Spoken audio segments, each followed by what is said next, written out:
Mgombea urais kupitia Chama cha Mapinduzi CCM Dr. John Pombe Magufuli amesema hayo kwa wananchi wa Kigoma ambao wanapakana na nchi kadhaa jirani kwa kuwataka kulinda amani ya nchi na kuepuka vishawishi vya kushiriki katika matukio yanayohatarisha amani ya nchi pamoja na mali za Watanzania ili Kigoma iweze kufunguka kiuchumi kwa kuwa na mazingira yanayovutia biashara na nchi nyingine.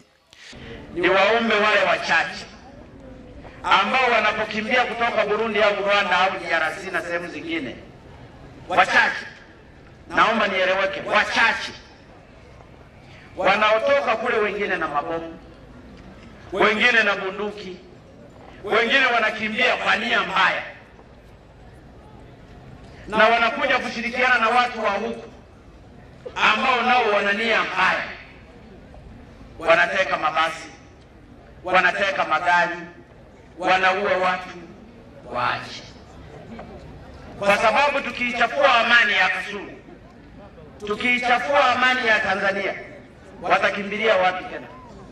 Pia Dr. Magufuli ameahidi kutatua kero mbalimbali zinazowakabili wananchi wa mkoa wa Kigoma, ikiwa ni pamoja na barabara, ukosefu wa maji, lakini pia tatizo la usalama, hasa wawapo safarini baada ya baadhi ya wananchi kuliibua, ambapo baadhi ya magari ya abiria yamekuwa yakisindikizwa na askari polisi kutokana na hofu ya usalama.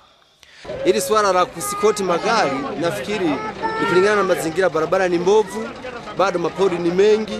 Nafikiri hayo mapori, barabara zikishatengenezwa, watu watakuwa wengi, watakao kuja kujenga, hayo mapori yataisha na tatizo la kueskotiwa na mapolisi litaisha, kwa sababu kila sehemu watakuwa wamepashapa jenga ni manyumba tu. Nataka kuwathibitishia, kuna watu wengine wanakuja nasema hati hapa hakuna lami na nini. Hata kuzaliwa unaanza kutambaa. Nataka kwenda hivi, utoke hapa uende Kasulu, uende Kibondo, uende Nyakanazi, uende mpaka Nzega wewe mwenyewe, uende Nyakanazi, uende Biaramlo, uende mpaka Mtukula, mpaka Uganda wewe mwenyewe. Tunataka maendeleo ya pae, tunataka maendeleo yaende juu. Akiwa njiani akitokea Kigoma mjini kuelekea Kasulu na baadaye Kibondo, Dr. Magufuli ambaye amekuwa akisimamishwa barabarani na wananchi ili aweze kusikiliza kero zao, na yeye amekuwa akitumia fursa hiyo kuomba kura kila fursa inapojitokeza. Na katika eneo la Kifura, Dr. Magufuli alielezwa na wananchi wa eneo hilo juu ya tatizo la barabara na hali ya ujambazi, jambo linalosababisha jeshi la polisi kuwasindikiza kwa mabasi ya abiria na magari mengine, hatua aliyodai kukamilika kwa ujenzi wa barabara kwa kiwango cha lami kutaondoa tatizo hilo. Nataka niwahakikishie, hii barabara wala sio tatizo tena, wala msihangaike kuuliza. Na ndio maana hata mimi nimelipitia mwenyewe na kila mara huwa nalipitia, ili kama mnaumia mgongo na mimi niumie mgongo hivyo hivyo.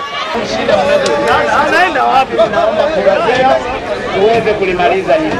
Asanteni sana, msafiri salama. Shida yenu ni shida yangu. Haya, asanteni sana. Naomba kura zenu jamani. Haya, asante sana. Mungu awabariki.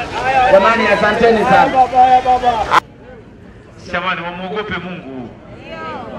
Sio jamani? Ndio. Sisi kuna jambo moja ambalo hatujalifanya, wana haki ya kulalamika. Na hilo hatutalifanya. Hatujalifanya na hatutalifanya. Niwaambie jambo gani? Hatuwezi kuwaruhusu kwenda Ikulu. Kila tufanyi. Mengine yote tutafanya. Lakini kuwaruhusu kwenda Ikulu, kila tufanyi. Emmanuel Buhohela, ITV, Kibondo, Kigoma.